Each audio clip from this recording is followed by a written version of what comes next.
Shalom mes bien-aimés, shalom à vous de partout où vous vous trouvez dans ce bas monde, de toute la galaxie, toute la création. Shalom, shalom, bonjour, bonsoir. Alors ce matin, je voudrais vous parler de la rancune. Je voudrais vous parler de ce point noir qui gangrène notre vie, qui gangrène la vie des enfants de Dieu, qui gangrène la vie des êtres humains. Je voulais vous dire qu'il ne faut pas prendre ce poison et l'insérer dans votre cœur. La rancune, c'est, comment dirais-je, prendre quelqu'un et le garder en captivité dans votre cœur. La rancune, c'est garder quelqu'un en prison, mais dans votre cœur. La rancune, c'est ne pas oublier une personne ou le nom d'une personne, mais l'enfermer, d'accord, dans une boîte, dans une boîte et mettre la boîte dans votre cœur. Donc, plus vous aurez de personnes envers qui vous éprouvez de la rancune, plus vous aurez de boîtes noires dans votre cœur. Plus vous aurez de personnes envers qui vous éprouvez de la rancune, plus vous aurez des gros points noirs, des gros cailloux noirs dans votre cœur. Or, la Bible dit que le joug du Seigneur, il est doux et léger, d'accord? Si le joug du Seigneur, il est doux et léger, pourquoi de nous-mêmes, nous allons prendre des gros jougs, des gros fardeaux et les mettre dans notre cœur? Pourquoi de nous-mêmes, nous enfermons dans cette prison, d'accord, avec les personnes envers qui nous éprouvons de la rancune, parce que la personne nous a fait du mal, dit quelque chose de mauvais, ou nous a trahis, etc. Alors, la rancune, c'est ne pas pardonner. La rancune, c'est oublier le pardon, c'est-à-dire ne pas tenir compte du pardon. Or, le pardon, ce n'est pas que tu pardonnes pour la personne, ce n'est pas que tu te rabaisses pour la personne, ce n'est pas que tu dises « Ah ben moi, je ne vaux rien, je ne suis rien, donc j'oublie ce qu'on m'a fait, j'existe pas, ce qu'on m'a fait ne compte pas, comment dirais-je, je n'ai pas de peine, je n'ai pas de... » Non, le pardon, ce n'est pas qu'on oublie ce qu'on t'a fait. Le pardon, ce n'est pas de dire que ce qu'on t'a fait, ce n'est pas grave. Le pardon, ce n'est pas d'ignorer ou de banaliser ce qu'on t'a fait. Le pardon, ce n'est pas de dire que ce qu'on t'a fait, ça n'a aucune valeur ou que tu n'as pas souffert, d'accord? Le pardon, ce n'est pas de banaliser la souffrance que toi, tu as vécue.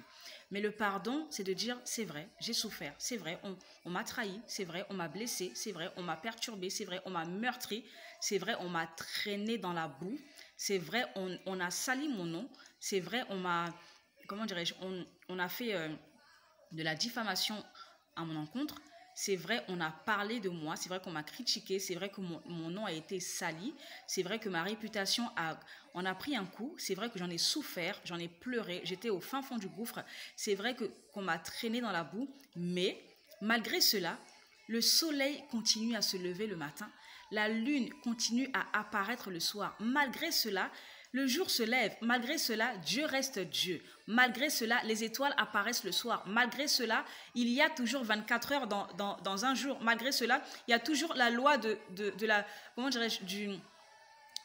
l'été et de l'hiver. Malgré cela, il y a toujours la loi de la semence et de la récolte. Malgré cela, il y a toujours la vie qui continue toujours. Et moi, je ne m'arrêterai pas parce que quelqu'un m'a fait du mal. Je ne m'arrêterai pas de vivre parce que quelqu'un m'a fait du mal. Je ne m'arrêterai pas de vivre parce que quelqu'un a oublié ou ne veut pas me demander pardon. Moi-même, de moi-même, je libère cette personne de mon cœur parce que je ne veux pas souffrir plus que je n'ai déjà souffert. Vous comprenez? Tu as déjà souffert parce qu'on t'a déjà trahi. Tu as déjà souffert parce qu'on t'a blessé, parce qu'on t'a meurtri, parce qu'on t'a traîné dans la boue, parce qu'on t'a plongé plus bas que terre, parce qu'on t'a plongé dans un gouffre sans fond, parce qu'on a traîné ton nom. Ta réputation a été salie. Tu as déjà souffert de tout cela. Pourquoi veux-tu encore souffrir en gardant cette personne au fin fond de ton cœur? Je ne dis pas que tu n'as pas souffert. Je dis que tu as souffert, certes. Mais la vie continue. Tu as souffert, point. Maintenant, je continue ma vie. Je mets un point final à cette souffrance et je continue ma vie. Seulement, de moi-même, je n'y arriverai pas.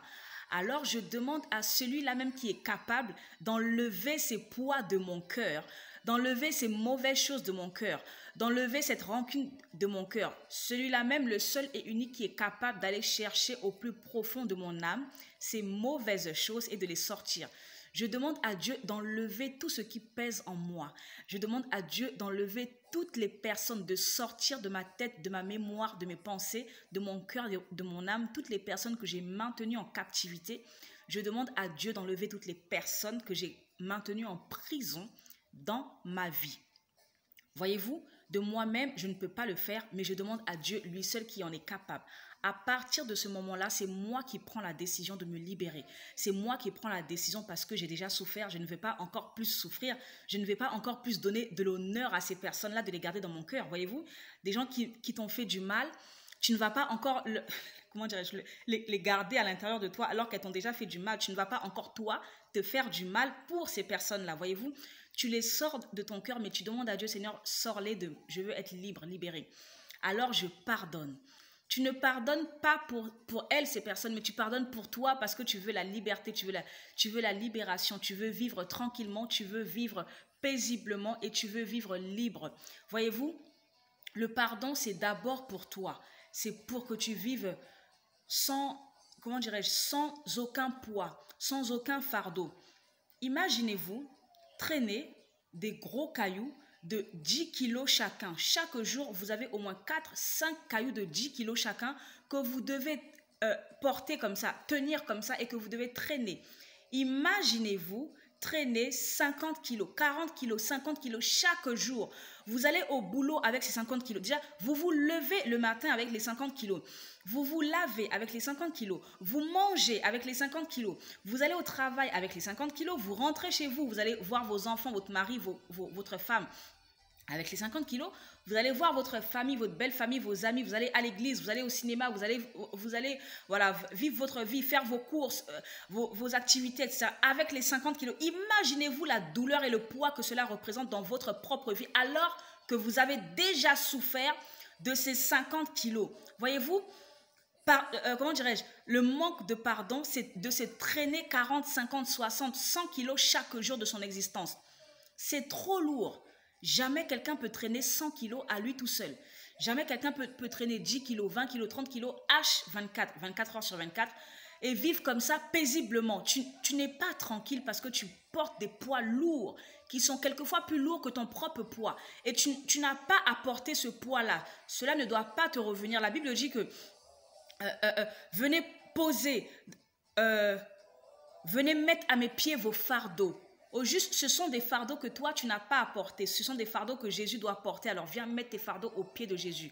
Alors, dis, Seigneur, je te donne ces fardeaux. Ils sont trop lourds pour moi, je n'y arrive pas. Prends-les. Et je veux que mon cœur soit libre. Je veux que mon cœur soit libéré. Maintenant, pardonner à une personne ne veut pas dire que vous redevenez amis comme avant. C'est faux. Il ne faut pas croire que les gens sont des robots, les gens n'ont pas d'émotions. Non, c'est pas vrai.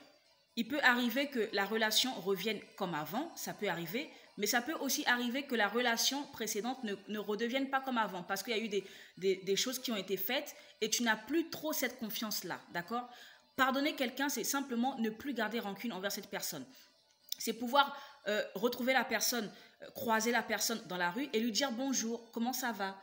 Voyez-vous, ne pas faire comme si vous ne connaissiez pas la personne. Ça, c'est pardonner à quelqu'un. Pardonner quelqu'un, c'est ne pas entendre parler de la personne et que votre cœur commence à battre. Voyez-vous, lorsqu'on en veut à quelqu'un, lorsque tu entends le prénom, rien que le prénom de la personne, ton cœur bat la chamade. C'est comme si on t'avait dit que la personne arrive, que tu allais la rencontrer face à face. Là, ton cœur commence à battre. Pardonner quelqu'un, c'est que même si tu entends parler de la personne, et bien que ton cœur ne se trouble point. Ton cœur n'est point troublé parce que tu n'as plus de remords, tu n'as plus d'animosité, tu n'as plus de soucis par rapport à la personne. Est-ce que vous me comprenez? La rancune, c'est une mauvaise chose. La rancune, c'est un poison pour quiconque garde rancune envers une personne. La rancune, il faudrait la sortir. La seule manière de sortir la rancune, c'est de pardonner. Le pardon, c'est la puissance qui libère le cœur. Le pardon, c'est la puissance qui libère les pensées, qui libère de toute oppression. Le pardon, c'est la puissance qui te libère toi-même, qui libère ton propre cœur. Donc, pardonne les autres pour toi-même. Pardonne les autres pour toi-même, ta propre vie, pour que tu vives mieux et que pour que tu vives en harmonie, pour que tu vives une vie agréable et paisible. Le pardon est une force qui nous libère en tant qu'enfants de Dieu. Alors, c'était Lady Storm. Partagez la vidéo et passez une très belle journée. sous la protection du Seigneur. Shalom, shalom.